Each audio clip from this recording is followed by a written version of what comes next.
Yikes. Slow turnout. I can't believe nobody showed up. This didn't happen in the Puss in Boots party. This can't be right. This doesn't make any sense. Something had to have gone wrong, right? Hey, Universal, are you sure you put the right address in the invitations you sent? Me? I'm supposed to send them out? Yes. Are you sure? I'm fairly certain, as the distributor, the whole point of your job was to distribute the movie. Ah, well, there's your problem. Well, good job, team. We addressed the situation and we'll learn from it as a group. Dad? Am I a flop? Oh, baby, you have no idea.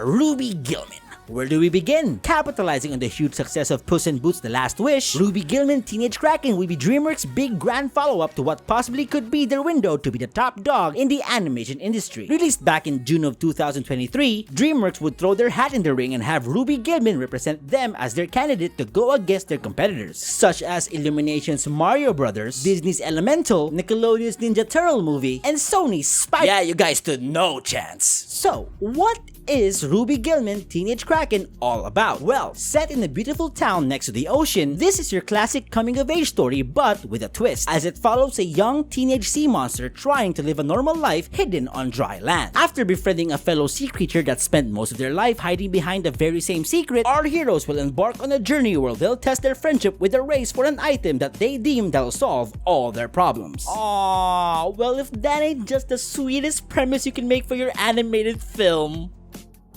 Too bad I wasn't talking about Ruby Gillman though. I was talking about the 2021 Disney and Pixar animated film Luca. Ruby Gillman, Teenage Kraken, box office flop. Yeah, the movie wasn't that good. Sorry, Twitter, but no matter how much of a conspiracy you think this whole thing is, I think I'm starting to believe that Universal saw the preview and decided that this should be left dead in the water. See what I did there? I am happy to announce that I now have my official thoughts on DreamWorks' current state. And I'ma just say, let them cook. Never let them cook again! God damn! From now on, they're to be supervised when they're in the fucking kitchen, god damn it! What the fuck was that? DreamWorks! What the fuck? We thought you had something here! So for those who don't know, Ruby Gillman Teenage Kraken, ironically, flopped. Get it? Like a fit, amassing a total of $42 million in the box office worldwide on a $70 million budget. For those who aren't good at math, the studio lost money here. There are a lot of speculations and theories on why this movie didn't do so well, the number one culprit being Universal failing to market this thing, and I can see why. Only providing two completely terrible trailers and a fucking dream, the movie never had a chance from the start. Some will also come to blame the unfortunate release date this thing had. To come out in the same month as Across the Spider-Verse? Yeah, at that point, it was a canon event for you to flop. I mean, what else can you do? Sure, there can be a lot of factors that can go into why this movie bombed, but I think we're missing the key indicator here. Maybe the movie just wasn't that good. Look, I've scrolled through social media and I keep seeing a good amount of people who support this movie, and I mean, if you like it, sure, good for you, but in all honesty, the whole thing just feels... Blah. The characters are forgettable, the story is cliche, the animation looks good but feels half-assed for some reason, and overall it's just by the books and uninteresting. Look, I have a lot of problems with this movie, okay? So let's not waste any more time and take a step back and dive right in. Is Ruby Gillman Teenage Kraken simply a mistreated project that simply needed a push? Or is it a complete mess that deserved to be overlooked and undermarketed? Here are my thoughts. This is Ruby Gillman Teenage Kraken. Before we're introduced to our main character, the movie starts off with a narration. The ocean is a mysterious world. Now, I normally wouldn't mind movies that start off like this. There are some details that can't really be naturally brought up during the movie, so exposition through narration is usually the safest way to go about it. But here's the problem. The narrator goes on to say that our traditional view of the Kraken is misconstrued, and that the Krakens are actually noble protectors. The movie then goes on to show a sunken ship next to a Kraken. What the fuck were you protecting there? The reputation to the fucking Titanic? They then proceed to say this. Sea will always need a Kraken, and a Kraken will always answer the call. The sea always needs a Kraken, huh? Always answers the call, huh? If that's the case, then how come there are no scenes where the ocean is in need of a Kraken? What, you couldn't have a quick scene back up your statement, my guy? Okay, I know that we're just a minute into the movie here and I already have some problems, but walk with me here. Or float. I don't give a fuck. But in a narration, when you're basically giving crucial details and providing backstory, the best thing that your visual aid could do is to, oh, I don't know, visually aid and complement what the narration is pretty much trying to say. Hell, the movie before you did this already. Puss in Boots: The Last Wish started off with a narration as well, but unlike this one, they actually give a clear visualization of what's being said. They said there's a wishing star falling from the sky, they show a wishing star falling from the sky. They said the impact scorched a forest, they show the impact scorching a forest. Here, it's just a whole lot of nothing. Wouldn't it be better if they actually showed Krakens protecting the sea, even just for a second? Maybe instead of showing a Kraken next to a shipwreck, maybe show a Kraken saving people from a shipwreck. Hell, you don't even have to animate shit. You can just put one of those generic static images that some movies do to dump expositions. Look at this. I did this in MS Paint for like literally 10 seconds. Well, back to the movie. We're introduced to our main character, Ruby Gillman, a teenage Kraken. We then get to meet the rest of the Gillman family. We have the mom Agatha, the dad Arthur, and the little brother Sam. So here's a little tidbit. Early into development, DreamWorks initially had this movie filed under the name Meet the Gillmans, which followed a family of sea creatures living a secret life in the surface world, trying to blend in. I would assume that the movie would focus a lot more on Ruby, but have the family play a major part in the whole thing, probably ending it with the family resolving their inner problems and grow closer than ever. Kinda like in the same realm as Mitchell's vs. the Machines. Yeah, we don't really get that in this movie. Honestly, I thought a movie focusing on a family of sea creatures hiding in plain sight kinda sounds fun. To be fair, we didn't really get that with Luca, and as I said, I can honestly picture it potentially having the same vibe as Mitchell's vs. the Machines. We kinda get a glimpse of how fun it could have been with these quick scenes from the family members. Now, let's hoist those sails. Guys, I can't put my cam on. I need to get a second camera. I have a second camera. I'm not gonna put it on my. Nigga, what? Now, if you guys haven't put two and two together yet, the Gillmans are actually sea creatures that are living in the surface world in disguise, hiding from the ocean, all while trying not to get exposed as sea monsters on dry land. We then get to meet Ruby's friends, and I gotta tell ya, these guys are a hoot. We've got the upbeat, spunky best friend Margot, the goth but lovable Bliss, and the chill and laid-back Trevin. And I don't know why I'm introducing you guys to them, because they don't do jack shit for the entire movie. Nah, I'm serious. They do nothing to impact the story whatsoever. Spoiler alert, by the way. You can basically write them off the movie and it wouldn't make any difference. They have one scene where they show a little bit of frustration towards Ruby bailing on them, but it wasn't even confronting Ruby. They just looked annoyed and that's it. Next scene, I guess. Okay, look, I don't want to keep comparing this movie with other movies, but a good example of a friend group having an overall impact to the story is the friend group from Turning Red. Yeah, I did bash most of them in my other review, but at least they had an integral part to May's story and development. These guys give you nothing, and it's beginning to be annoying. Life is not a dress rehearsal. It's time for you to go big and go to prom. Okay, I'll do it. I'll go to prom. Yes!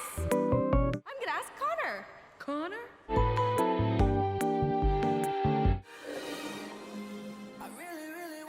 Ah, Jesus, Mary and Joseph, what the fuck? They approved you? Well, hello there, Sideshow Bob. I didn't know you transitioned to 3D. 10 out of 10 character design, by the way. Just perfect. That's Connor, Ruby's crush and love interest. Does he have a significant role in this story? Nope, not a chance. I'm kinda sensing that you're introducing us to a lot of characters that you're not gonna be using at all, movie. Alright, let's go ahead and talk about the story here, because it's pretty all over the place. They start off with a story being heavily focused on Ruby and her dream about going to prom. Wow, a movie about a teenager and going to prom. When haven't we heard that before? Kind of a cliche, but okay, fine, I'll buy. It's still simply setting up the premise, right? Hopefully the prom is going to be a big deal later in the story, probably a big factor for the climax, and it doesn't matter one bit. Yeah, the writers kinda just forgot about the prom altogether. The moment Ruby becomes a Kraken, the storylines revolving the friend group, Connor, and the prom gets thrown right out the window. How does that happen? Well, back where we left off, with prom fast approaching, Ruby would try to ask out Connor, but with nothing but pure stupidity and a bit of confetti, Connor gets knocked out and goes overboard. Why are we still here? Just to suffer every night. Ruby, being the only one around, jumps in to save him. And we all know what happens here. The water triggers her to transform into a giant Kraken, saving Connor. And this is where we meet our second main character, Chelsea, the new girl who is hyper-friendly, passionate, beautiful beyond relief, and all. She's the villain, isn't she? Well, there goes your plot twist revealed down the drain. Yeah, if you haven't already pieced it together, barring from her design alone, Chelsea is clearly a mermaid. It's kind of funny at first because it's pretty much DreamWorks throwing a quick jab right at Disney. Disney's latest animation made $400 million more than yours, so who really got the jab here? And seeing that this movie is about Krakens, who are usually bad guys, and mermaids, who are usually good guys, we kinda know where this is going. And don't worry, if you weren't able to connect the dots now, what the fuck is wrong with you? Have no fear, the trailer pretty much spoils the entire movie anyways, especially the twist villain, so it's not much of a shock to assume that Chelsea's the bad guy here.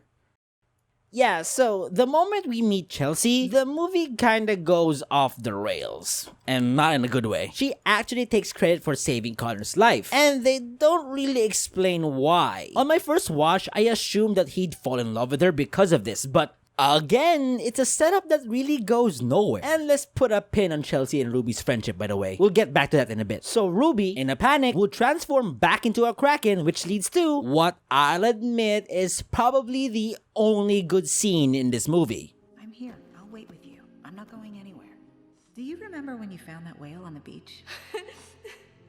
I asked you if I could keep him. Where would we even have put him? I would have taken care of him. I know you would have. Yeah, okay, the scene is pretty good, whatever. Yeah, I love the way her mom calms her down, and the dialogue that they share here is done really well. I love how reassuring Ruby's mom sounds, and you can just feel Ruby is terrified about the whole situation. It's actually a pretty rare occurrence in the movie where the writing is just natural. It just feels good, like they're actually trying. And it's gone. Oh yeah, I almost forgot. We also get to meet her uncle, Brill, the comedic character. Knock, knock. Who's there? It's Uncle Brill. I'm already inside. Yeah, he's not funny one bit. He's squishy. That's a thing that he does. Well, anyways, to keep us up to speed, here are some bullet points. 1. Ruby falling into the ocean served as a beacon to the ocean world, announcing her transformation, explaining how Chelsea and Brill managed to find the Gillmans in a matter of minutes. Point number 2. Only the women of their family can turn into a giant Kraken. However, they can only turn giant if they go into the ocean. Doesn't explain why Ruby transformed into a giant Kraken back in the dry-ass library, but okay. And finally, number 3, turns out that she has a grandmother who apparently has been looking for them for over 15 years. So, in order for Ruby to know more about her being a Kraken, she goes off into the ocean in search for her grandmama. There's no way I'm getting you out of the water now, is there? Well, follow me. Wait! Well, that was easy. What the fuck was the point of him trying to stop her in the first place when he was just going to give up just like that?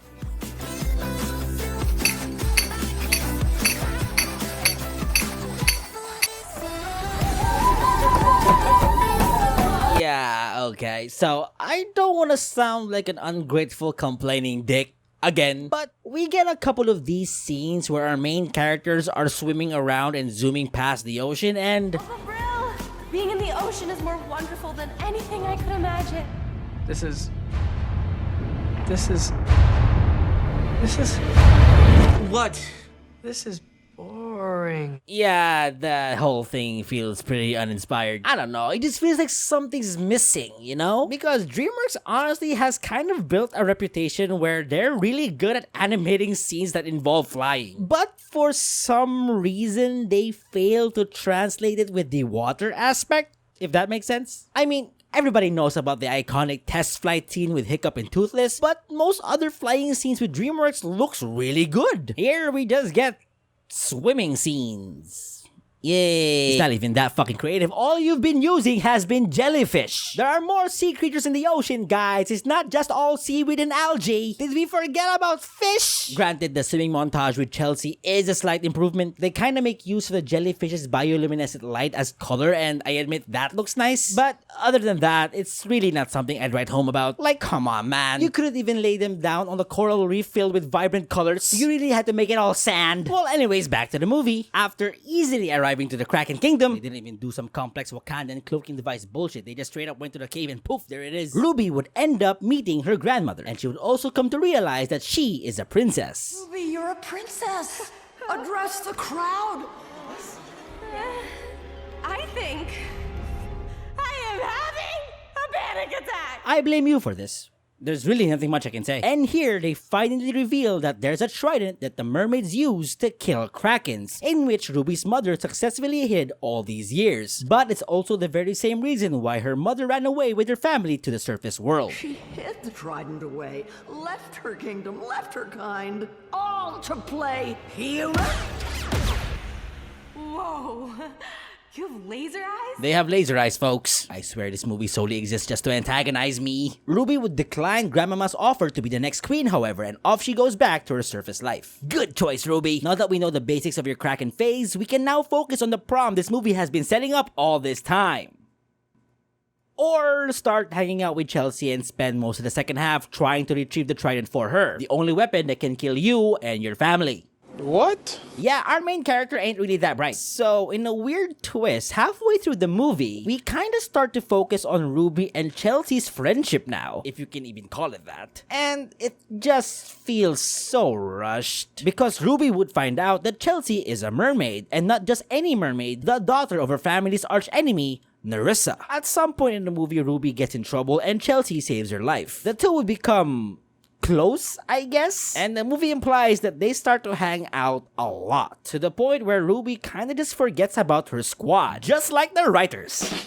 Now, what's about to happen made me lose my fucking mind on my first viewing. Because while hanging out, Chelsea would propose the idea that if they managed to find and take the trident, it could symbolize peace between the Krakens and the mermaids. Though taking the trident away from its hidden spot and handing it to a mermaid sounds like a bad idea, for some fucked up reason, Ruby fucking agrees. Once we have the trident, we can show that there doesn't have to be a war anymore.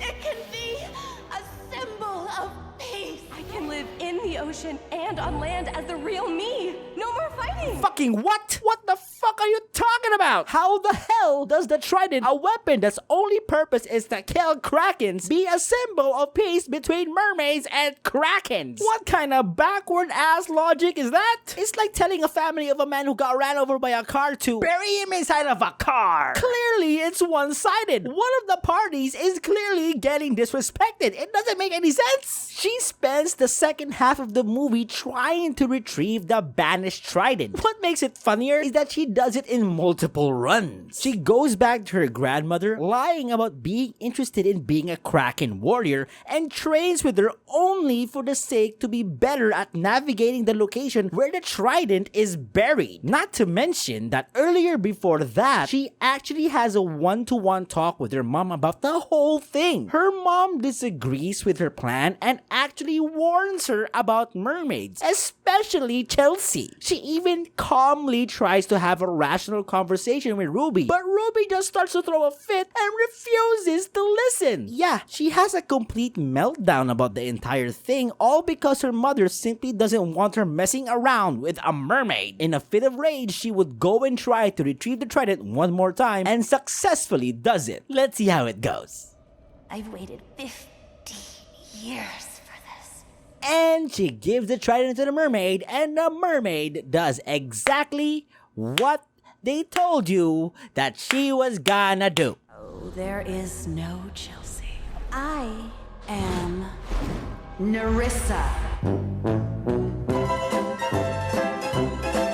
You fucking idiot. Ding ding ding! Plot twist! Chelsea the mermaid was evil all along. Who could have seen it coming? All those countless warnings and handful of war stories didn't ring a bell loud enough for your thick Kraken-sized skull, huh, Ruby? What the fuck is the moral of the story here? To prove that if a handful of people are 100% sure you're in the wrong, then you probably might be in the wrong. Yeah, so shocker, she gets betrayed by Chelsea, who turns out to be Nerissa and gets left under a pile of rubble. Now, remember the pin we had earlier? Well, here are my thoughts about the whole thing. It's no surprise that it was not believable at all. Not once did I feel like those two had any sort of connection. The thing with Chelsea being the twist villain was beyond predictable. Apart from the trailers, you can see it from a mile away with how the movie is being played out. But just because it's 100% expected doesn't mean you can't find a way to make it work. I personally think that Chelsea's betrayal would have worked better if Ruby and her were established best friends in the beginning of the movie. Pretty much just replace Margot and the friend group with Chelsea alone, and your twist villain reveal feels much more impactful than what we got. Imagine how devastated Ruby would feel when she comes to realize that her only friend through all these years was actually just using her. Would have made sense for Ruby to trust Chelsea enough to give her the trident. Hell, this could even help out with Chelsea's character. Maybe have her have this inner struggle between being evil versus being good, all thanks to Ruby's influence all throughout the years, you know? Because the problem with this movie is that it doesn't know what it's supposed to be. They spend most of the movie setting up premises and introducing characters that ultimately go nowhere. So they just end up juggling around all these clunk, and in the end, most of them get left out, everything else falls flat, and we end up with nothing. The movie practically wants to be one thing, but over time starts to become another. It's like a toddler playing with toys. It can't focus on one. The attention span of a goldfish, 5 seconds max. That's why you get the feeling that the pacing feels a bit rushed. Because it is. It goes from one premise to another without really devoting much time for the audience to care. And if the audience doesn't care, then there's really no point to your climax, especially when you have a twist reveal in the end. Well, anyways, back to the movie. Nerissa would swim up to the surface in search of Agatha. Agatha, however, would show up together with Grandmama, and so a battle for the trident would commence. Meanwhile, the writers remember that they have a character named Uncle Brill in the movie and have him have some use and wake Ruby up. And I admit, this conversation between Uncle Brill and Ruby is pretty heartfelt, so I guess that's a good thing. Your mom chose her own path. She chose you. Too bad this kind of heartfelt conversation didn't come from Agatha herself, but hey, you know what? I don't give a shit. And so, Ruby joins her mom and her grandmother to fight against Nerissa. I am not a monster. I'm a Kraken. A teenage Kraken. Roll credits. We need to shoot the trident together. It can't be destroyed. That's why I hid it. We can do it if we join together at the same time. It's the exponential growth formula. Girl, you're literally fighting a 1,000-foot tall mythical neon-lit mermaid as a Kraken the size of the Titanic. Science and logic might be out the window at this point. So the three Krakens team up and together shoot a giant laser beam at the trident. Why do all movies that involve giant monsters somehow always end up in the ocean firing laser beams at each other? Nerissa is defeated, the town is saved, the Gillman family is whole once again, and Ruby finally goes on to enjoy her prom. Ruby, the devil whale has been spotted and is headed straight for the Kraken Kingdom! Hold my books. See? I told you people, the ocean will always need a Kraken, and a Kraken will always answer the call. Yeah! Tell them, Grandmama! Tell them that for 15 years, not once did the ocean face a situation where they desperately needed a Kraken. But the moment another one shows up out of the blue, we end up getting a giant psychotic killer mermaid, and now apparently a devil whale. Go Krakens! Yippee! And that was Ruby Gillman, Teenage Kraken. Oh, DreamWorks. The story is boring. Besides the mom, every other character is pretty underdeveloped and bland. The pacing felt really off most of the time, too rushed. The world building isn't really that interesting either. Oceanside could have been a cool place, but we never really got to see it that much. And the Kraken Kingdom? Nothing but a rock that looks like a squid. And Ruby Gillman, as the main protagonist, isn't really that memorable. And the constant need of reminding you that lying is wrong is so misguided as well. Yeah, lying can be a bad thing which can lead from one problem to another, but lying can also be used for a good cause. Agatha protecting her family from the constant pressure and dangers of the sea is a good enough reasoning. Speaking of which, there are times where I do like the mother-daughter dynamic between Agatha and Ruby, for the most part. Especially at the lighthouse scene, but overall, it doesn't really save the movie for me. I don't know, man. If you love Ruby Gillman, then more power to ya, but I never really vibe with the movie, which is sad considering that the movie is clearly made for the vibes. Just to make matters worse, this had to be the follow-up to the Puss in Boots sequel? Yeah, I'm tapping out. Overall, I couldn't really get myself into being invested in the whole thing, and I can't even recall being mildly entertained. So with that, I'm giving Ruby Gillman Teenage Kraken a 3 out of 10. That's for today's video. Thanks for watching. I hope you enjoy your stay. Have a great day and a great life, and I'll see you all next time. Bye!